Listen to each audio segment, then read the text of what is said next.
नमस्कार दोस्तों, स्वागत है आप सभी का काव्य दर्शन में। आज हम सुनने जा रहे हैं गुनाहों के देवता का 5वां भाग। बड़ी खुशनुमा दोपहरी थी। खुशबू के हल्के हल्के झोंके गेसू की ओढ़नी और गरारे की सिलवटों से आंख मिचौली खेल रहे थे। आसमान में कुछ हल्के रूप हले बादल उड़ रहे थे और ज़मीन पर बादलों की सांवली छायाएं दौड़ रही थी। घास के लंबे चौड़े मैदान पर बादलों की छायाओं का खेल बड़ा मासूम लगता था। जितनी दूर तक छाया रहती थी उतनी दूर तक घास का रंग गहरा काही हो जाता था और जहाँ जहाँ बादलों से छनकर धूप बरसने लगती थी वहाँ वहाँ घास सुनहरे धानी रंग की हो जाती थी। दूर कहीं पर पानी बरसा था और बादल हल्के होकर खरगोश से मासूम स्वच्छंद बच्चों की तरह दौड़ रहे थे। सुधा आंखों पर फाइल की छाल किए हुए बादलों की ओर एकटक देख रही थी। गेसू ने उसकी ओर करवट बदली और उसकी वेड़ी में लगे हुए रेशमी फीते को उंगली में उमेटते हुए एक लंबी सी सांस भरकर कहा, बादशाहों की मुअत्तर ख्वाबगाहों में कहाँ, वह मज़ा जो भीगी भीगी घास पर सोने में है, मुतमईन बेफ़िक्र लोगों की हंसी में भी कहाँ, लुत्फ़ जो एक दूसरे को देख कर रोने में है। सुधा ने बादलों से अपनी निगाह नहीं हटाई, बस एक करुण सपनीली मुस्कुराहट बिखेर कर रह गई। क्या देख रही है सुधा? गेसू ने पूछा। बादलों को देख रही हूँ, सुधा ने बेहोश आवाज़ में जवाब दिया। गेसू उठी और सुधा की छाती पर सिर रखकर बोली, कैफ बरदोश बादलों को ना देख, बेखबर तू न कुचल जाए कहीं। और सुधा के गाल में जोर की चुटकी काट ली। हाय रे, सुधा ने चीख कर कहा और उठ बैठी। वाह वाह, कितना अच्छा शेर है। किसका है? पता नहीं किसका है, गेसू बोली, लेकिन बहुत सच है सुधी। आसमां के बादलों के दामन में अपने ख्वाब टाक लेना और उनके सहारे ज़िंदगी बसर करने का ख्याल तो बड़ा नाजुक मगर रानी बड़ा ख़तरनाक भी है। आदमी बड़ी ठोकरें खाता है, इससे तो अच्छा है आदमी को नाजुक ख्याली से सबीका ही ना पड़े। खाते पीते हंसते बोलते आदमी की ज़िंदगी कट जाए। सुधा ने अपना आंचल ठीक किया और लटों में से घास के तिनके निकालते हुए कहा, गेसू, अगर हम लोगों को भी शादी ब्याह के झंझट में ना फंसना पड़े और इसी तरह ज़िंदगी कटते जाए तो कितना मज़ा आए। हंसते बोलते, पढ़ते लिखते, घास में लेटते बादल को प्यार करते हुए कितना अच्छा लगता है।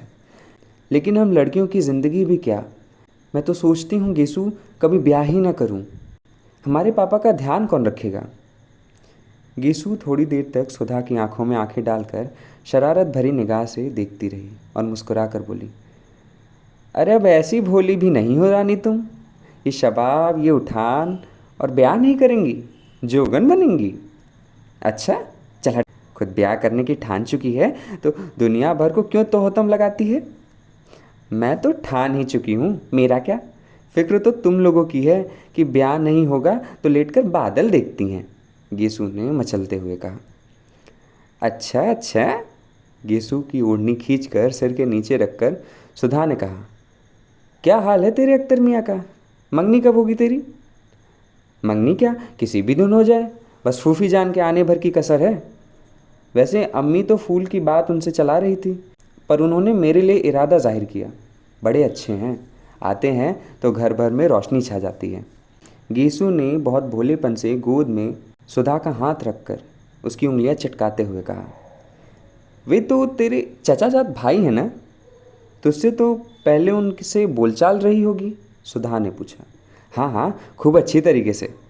मौलवी साहब हम लोगों को साथ साथ पढ़ाते थे और जब हम दोनों सबक भूल जाते थे तो एक दूसरे का कान पकड़कर साथ साथ उठक बैठते थे, गेसू कुछ छेपते हुए बोली। सुधा हंस पड़ी। वाह रे, प्रेम की इतनी विचित्र शुरुआत मैंने कहीं नहीं सुनी। तो तुम लोग एक दूसरे का कान पकड़ने के लिए अपने अपने सबक भूल जाते होंगे? नहीं जी, एक बार फिर पढ़कर कौन सबक भूलता है, और एक बार सबक याद होने के बाद जानती हो इश्क में क्या होता है? मकतबे इश्क में एक ढंग निराला देखा, उसको छुट्टी नहीं मिली जिसको सबक याद हुआ। खैर, ये सब बात जाने दे सुधा, तू कब ब्याह करेगी? जल्दी ही करूँगी, सुधा बोली। किससे? तुझसे। और दोनों खिलखिलाकर हंस पड़ी।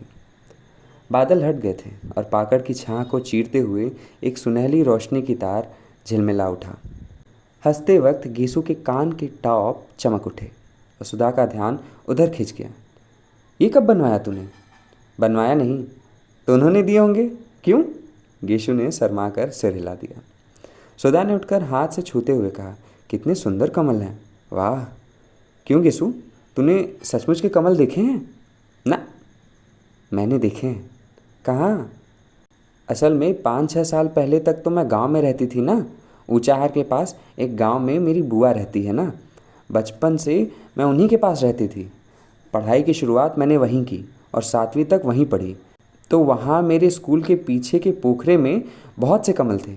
रोज़ शाम को मैं भाग जाती थी और तालाब में घुसकर कमल तोड़ती, और घर से बुआ एक लंबा सा सोटा लेकर गालियाँ देती हुई आती थी ताकि वो मुझे पकड़ सकें। जहाँ वह किनारे पहुँचती तो मैं कहती, अभी डूब जाएंगे बुआ, अभी डूबे। तो बहुत रबड़ी मलाई का लालच देकर वह मिन्नत करती, निकल आओ। तो मैं निकलती थी। तुमने तो कभी देखा नहीं होगा हमारी बुआ को।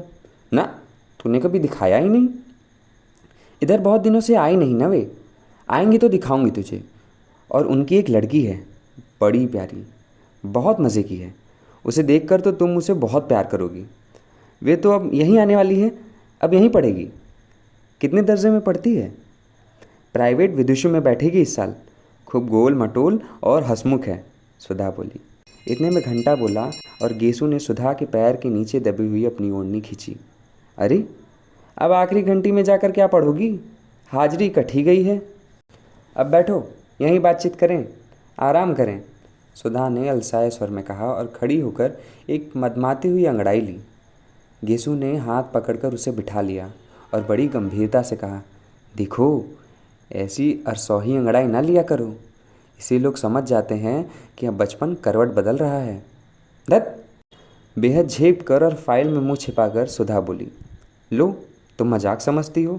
एक शायर ने तुम्हारी अंगड़ाई के लिए कहा है, कौन ले रहा है ये अंगड़ाइयाँ, आसमानों को नींद आती है। वाह, सुधा बोली। अच्छा गेसू, आज बहुत से शेर सुनाओ। सुनो। इस हृदय तीरगी है और ख्वाबे कायनात, डूबते जाते हैं तारे, भीगती जाती है रात। पहली लाइन की मतलब क्या है? सुधा ने कहा। हृदय तीरगी के माने हैं अंधेरी की चादर और ख्वाबे कायनात के माने हैं ज़िंदगी का सपना। अब फिर सुनो। इस हृदय तीरगी है और ख्वाबे कायनात, डूबते जाते हैं तारे, भीगती जाती है रात। वाह, कितना अच्छा है। अंधकार की चादर है, जीवन का स्वप्न है। तारे डूबते जाते हैं, रात भीगती जाती है। गेसू, उर्दू की शायरी बहुत अच्छी होती हैं। तो तू खुद उर्दू क्यों नहीं पढ़ लेती? गेसू ने कहा। चाहती तो बहुत हूँ, पर निभ नहीं पाता। किसी दिन शाम को आओ सुधा, तो अम्मी जान से तुम्हें शेर सुनवाएं। ये ले, तेरी मोटर भी आ गई। सुधा उठी, अपनी फाइल उठाई। गेसू ने उसकी ओढ़नी झाड़ी और आगे चली। पास आकर उचक कर उसने प्रिंसिपल का रूम देखा। वह खाली था। उसने दाई को खबर दी और मोटर पर बैठ गई। गेसू बाहर खड़ी थी। चल तू भी ना। नहीं, मैं गाड़ी पर चली जाऊंगी। अरे चलो, गाड़ी 4:30 बजे आएगी, अभी घंटा भर है। घर पर चाय पियेंगे, फिर मोटर पहुंचा देगी। जब तक पापा नहीं है तब तक जितना चाहे कार घिसो। गेसू भी आ बैठी और कार चल दी।